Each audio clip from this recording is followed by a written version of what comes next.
Zack Snyder, s'il arrête les films, il peut clairement se recycler en fabricant de Viagra tellement il a prouvé qu'avec lui, les choses durent. Hein. Le hashtag Restore the Snyderverse est encore utilisé des centaines de fois par semaine, et il y a même des fois où c'est le réalisateur qui ajoute un petit peu d'huile sur le feu, comme ces derniers jours où il a posté la photo sans contexte d'un clap Justice League, alors que peut-être qu'il préparait tout simplement des annonces Le Bon Coin, hein, ou alors pire, ça va continuer, mais vu qu'il est dans le Army of Thieves, hein, il va remplacer Superman le mythique par Serge le mytho. Et en parlant de gens mythiques, j'en profite pour embrasser et pour féliciter Laurent Lefebvre et Sylvain Repos, puisque Foxboy et Yojimbot font tous deux partie de la sélection officielle du prochain festival d'Angoulême, et ça c'est top, hein, et je pense que je vais devoir racheter Yojimbot pour mon fils, puisqu'avec tous ces nouveaux stickers de récompense, ça fait à la fois BD et album de gommettes. Hein. Ici, votre fidèle commis des comics, vous êtes dans l'émission qui fait le tour de l'actu de l'industrie du comic book et de tous ses dérivés, c'est le 324e JT Comics. On va apercevoir Jim Lee dans un des prochains épisodes de Sesame Street, hein, dans lequel sera introduite une nouvelle marionnette d'origine asiatique, hein, et ça sera aussi un hommage pour toute cette communauté, et j'ai quand même l'impression sur les photos que les marionnettes savent très bien que le moindre dessin de cet illustrateur se vend plusieurs centaines de dollars, ou alors qu'elles ont envie de lui, mais là ça devient clairement malsain, et en attendant de voir Alan Moore dans Furtiville, il est temps pour nous de passer aux news de la semaine. Couillu, c'est la news insolite de la semaine, on tient peut-être là notre prochain gros scandale DC Warner, vous pensiez peut-être tout savoir du diable de Tasmanie, mais il vous manque apparemment une petite paire d'informations, hein, et oubliez la fameuse bathtub, DC veut encore nous prouver que une souris vue de dos, les oreilles un petit peu basses, hein, eh bien je suis pas comportementaliste animalier, mais on dirait quand même qu'il y a une petite couille diabolique. Reste à savoir si Derek Friedolfs et Dave Alvarez ont fait exprès ou non, et en attendant ça fait suite à l'une des vidéos les plus drôles de ces dernières semaines où la jeune Mouna, une russe, hein, s'amusait à faire une Supergirl que même Zack Snyder n'aurait pas forcément osé adapter. Hein, voilà, le problème c'est qu'il faut pas trop voler en rase-motte près des champs de kryptonite. Ils ont mis du sexe dans nos comics et il faudra vraiment s'inquiéter le jour où le niveau de sexe vient ne serait-ce qu'effleurer le niveau de violence inouï qu'il y a dans ce genre de cartoon, hein, le jour où ton fils de 9 ans vient te poser des questions sur la double peinée avec une carotte dans la main en te demandant quoi de neuf docteur. Et j'en profite un petit peu plus sérieusement pour vous conseiller de lire l'excellent chapitre 5 du run de Grant Morrison sur Animal Man, hein, par Chas Truog, Tatiana Wood à la colorisation et Doug Hazelwood à l'ancrage, hein, l'évangile du coyote, c'est merveilleux. Puis je vous laisse me dire ce que vous pensez de ce nouveau scandale dans les commentaires. Marvel s'en bat l'Hawkeye. Petit souci technique, petit changement de décor, pas d'inquiétude. Aujourd'hui, c'est la sortie d'Hawkeye, la série sur Disney+. Alors je ne l'ai pas vue, donc pas de spoil, mais j'ai lu une anecdote qui vient ajouter au gros faisceau de preuves qui nous fait nous dire que Marvel s'en bat un petit peu les couilles des artistes qui leur apportent pourtant des millions de dollars. On avait déjà Jim Starlin qui avait déclaré qu'il gagnait plus grâce à l'apparition minime de KG Beast dans le film Batman v Superman de la part de la Warner que de la part de Marvel pour avoir créé le personnage de Thanos qu'ils ont bien poncé. On avait Ed Brubaker qui disait qu'il avait l'impression de s'être fait un petit peu baiser sur le Soldat de l'Hiver, qu'il a co-créé avec Steve Epting, qui a rapporté à Marvel des millions de dollars, et lui, bon, il gagne plus grâce au caméo qu'il a fait dans le Soldat de l'Hiver, alors que ça devrait être anecdotique comparé à ce qu'il devrait gagner pour avoir créé le personnage chez Marvel Comics. Il avait même été refoulé à l'entrée de l'avant-première, et il n'était pas sur la liste, il avait dû appeler son poteau Sébastien Stan pour le faire rentrer, donc c'était un petit peu humiliant. Et là on va parler de Matt Fraction, le scénariste qui est producteur créatif de la série Hawkeye, hein, qui semble très inspiré de son run à lui, à David Aja et à d'autres. Un run que je vous recommande chaudement, et on apprend via une interview du réalisateur de la série Rise que c'est le présentateur du Late Night Seth Meyer qui a fait en 5 minutes ce que Marvel n'est apparemment pas arrivé à faire malgré les demandes du réalisateur qui était très intéressé par Matt Fraction, c'est à savoir hein, simplement de lui filer un putain de contact email. Allez Marvel, maintenant il est temps de sortir le carnet de chèques et de dédommager David Aja à sa juste valeur. Il aimerait avoir un petit peu plus qu'un simple remerciement dans le générique alors qu'il a contribué à créer une très grosse partie de la charte graphique, de la quasi-intégralité de la promo de la série. Hein. Moi, il me tarde quand même de la regarder, cette série, même si ça me fait chier cet aspect-là. Hein. Et je vous laisse me dire dans les commentaires, attention aux spoilers, ce que vous avez pensé de la série si vous l'avez vue.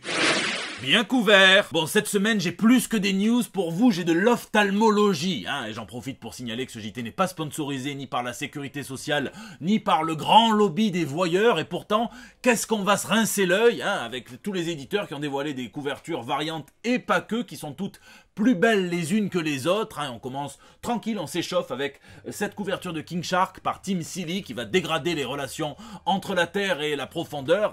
Si King Shark se met à ramener cette habitude des pulls moches sous l'océan. Ensuite, avec lui, c'est bien normal d'être sur le cul, mais Nightwing aura droit à ce qu'on appelle des variantes cover connectées, sauf que cette fois, c'est vertical, ce qui va permettre à El Señor Bruno Redondo de nous montrer une très belle séquence d'action très dynamique, autant qu'un petit cocktail vitamine C cocaïne, et puis avec Marvel, des comics que je vous déconseille de lire sur un pont au cas où il vous échapperait des mains, ça serait dommage, mais on nous a annoncé un Gwen-verse, à savoir une série dans laquelle la Spider-Gwen irait voir ses contreparties à travers l'histoire, à travers le temps. Il y a un petit fumet de What If, puisqu'on va découvrir la Thor-Gwen, la Cap-Gwen, la Iron-Gwen, la Miss Mar-Gwen. Alors vraiment, elle est restée morte, Gwen Stacy, pendant des années, ils l'ont timidement un petit peu cloné avec le chacal, puisque le chacal, s'il clone pas au moins un humain par jour, on a l'impression qu'il y a un détonateur qui explose sous sa moustache, mais alors là, il la rentabilise. Et en parlant de clonage, ils ont d'ailleurs fait appel pour une série de variantes cover au dessinateur Greg Decalque-Land, pour des couvertures du coup qui se ressemblent un petit peu, et on va pas être trop hypocrite non plus et tirer sur l'ambulance, c'est le principe de ce genre de variante cover. Steve McNiven avait fait la même chose sur Wolverine, et justement, en parlant d'artistes qui ont une griffe bien personnelle, eh bien on va pouvoir voir celle de certains de chez Marvel sur ce qui s'annonce comme apparemment un récit qui va marquer profondément l'histoire de Wolverine, le récit des vies et des morts du mutant. On aura toute une flopée de variantes cover et le personnage de Serval est tellement iconique qu'on ne s'en lasse pas. Mention spéciale pour celle de Jorge Molina, tout en ride, pour celle de Joshua Cassara, tout en allonge, et pour celle de notre Monsieur Garcin national, qui s'est dit que une couverture ça serait peut-être un petit peu étroit, donc il en a fait deux qui seront en relié, et comme d'habitude avec lui ça déchire. Et puis on termine cette masturbation rétinienne avec Brian Bolland qui vient fêter comme il se doit les 45 ans de l'éditeur 2000 AD, les Anglais, et le magazine éponyme, et un DJ en couverture, alors pas David Guetta, mais Tharg, qui est un petit peu la mascotte du magazine, qui était déjà présent sur la toute première couverture, et qui est aussi un petit peu son éditeur, il répond au courrier des lecteurs, et dont certaines des aventures en comic strip ont été scénarisées par Monsieur Alan Moore, pour ne citer que lui. V pour viral. Tiens, on va parler un petit peu de cancel culture. À la vraie, on va pas parler de Pierre Ménès qui ne soulève bien que des jupes et qui est tellement annulé qu'il a maintenant sa propre émission. Il ne reçoit que des invités dont on parle très peu ailleurs, du genre Eric Zemmour. Enfin bref, là l'ironie elle est tellement grande que ça nécessite un brin de contexte. Dans les écoles américaines, on trouve des policiers assermentés, ça s'appelle des School Resource Officers. Ça s'est démocratisé après la tuerie de Columbine, si bien qu'on retrouve désormais des policiers dans près de 50% des écoles des États-Unis. Alors forcément, ils sont autorisés à taser, à gazer, à frapper les élèves selon leur jugement. Donc on a une augmentation des cas de brutalité policière dès l'école. Là nous sommes à Muncie dans l'Indiana où une enseignante a décidé de faire lire V pour Vendetta d'Alan Moore et de David Lloyd à ses élèves. C'est l'histoire de cette société anglaise en proie à une dictature fasciste sous la main d'un pouvoir médiatique qui rabat les oreilles du peuple pour qu'il n'ait Dieu que pour lui, et d'un pouvoir policier qui fait tout pour que ceux qui élèvent la voix se cassent le nez. Et les élèves ont fait un exposé sous forme de pancarte où ils réfléchissent aux similitudes entre certains points de l'intrigue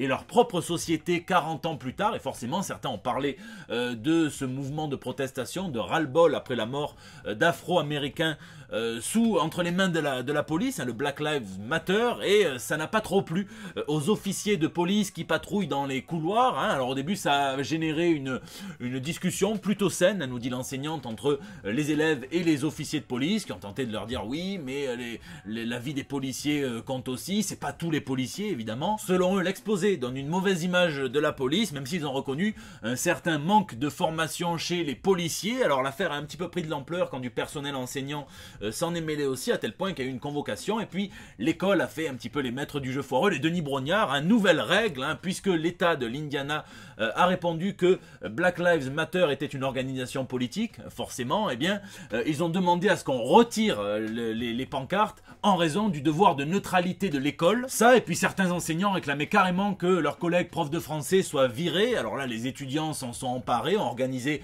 des manifestations pacifiques qui ont rassemblé déjà pas mal d'étudiants de l'école et même au-delà, puisqu'il y a eu un écho dans les médias locaux. Et alors là, l'école a sorti sa botte imparable et a décidé de mettre tout le monde en téléenseignement le temps que les choses se calment. Ça fait partie des nouvelles armes disponibles dans l'arsenal pour casser un petit peu les mobilisations qui ont été rendues possibles par la crise du Covid. Il faut quand même reconnaître l'ironie extrême de cette situation qui intervient pas trop loin du 5 novembre, la fameuse date de la conspiration des poudres qui est essentielle dans la BD, où là à l'école des flics patrouillent dans les couloirs et demandent à ce qu'on enlève un exposé sur V pour Vendetta. C'est d'ailleurs venu jusqu'aux oreilles d'Alan Moore qui a fait transmettre son amitié et tout son soutien en se disant désolé que V pour Vendetta reste pertinent après toutes ces années et qu'il espérait que tout ça serait réglé depuis. En attendant, la leçon de l'exposé, c'est qu'il ne faut plus dire tendu comme un string mais tendu comme un flic devant le devoir d'un étudiant.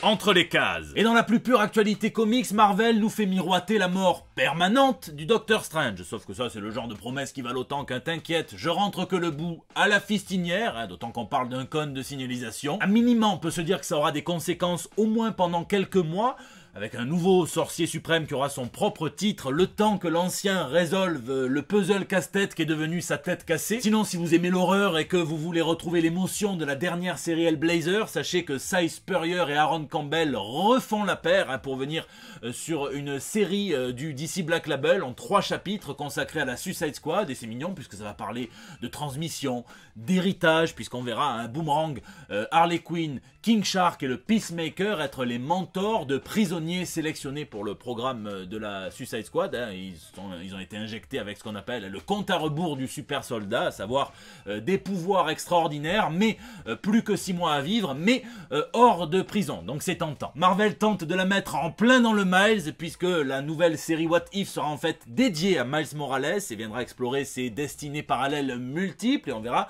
ce qu'il se serait passé si le héros avait suivi le chemin d'autres légendes de l'univers Marvel, à commencer par Captain America. Et puis chez DC, c'est Arthur Curry et Jackson Hyde qui vont faire équipe pour enquêter ensemble dans un nouveau titre, Aquaman, donc Aquaman et Aqualad. Et puis niveau mercato, Dark Horse avait perdu les droits sur les comics Star Wars au profit de Marvel en 2014, et bien maintenant ils récupèrent le créneau qui avait été un petit peu laissé à IDW, et donc ils vont pouvoir publier une nouvelle série Star Wars, et pas que, des séries d'anthologie aussi. Ils pensent se consacrer au début à la Haute République, sans que cela ne vienne affecter toutes les publications Star Wars dans l'univers Marvel.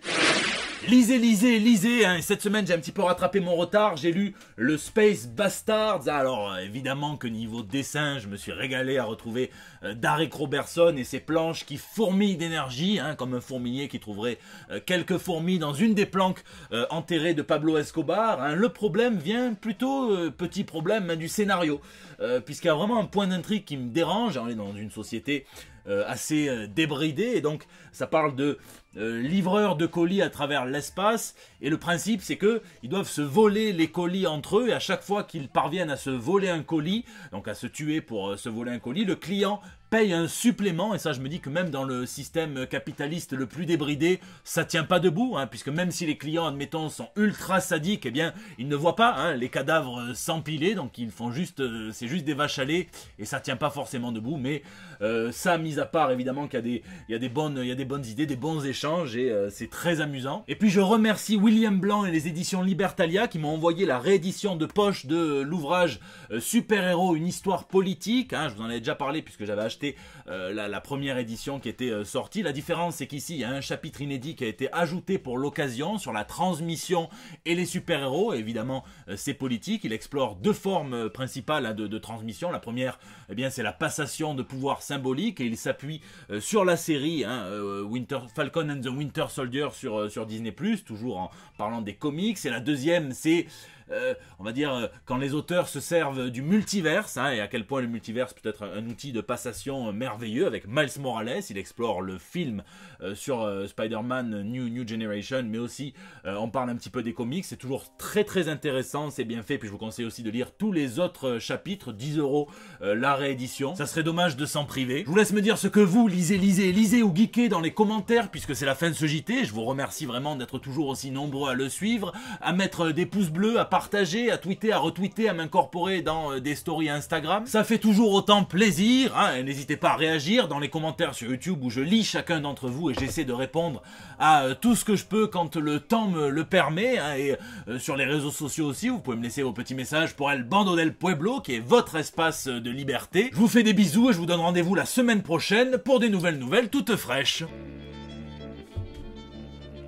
Alors vraiment, j'essaie de me rappeler dans quelle saison de Son of Anarchy on peut voir la scène dont est tirée cette figurine, mais ça revient vraiment pas là. Alors je sèche.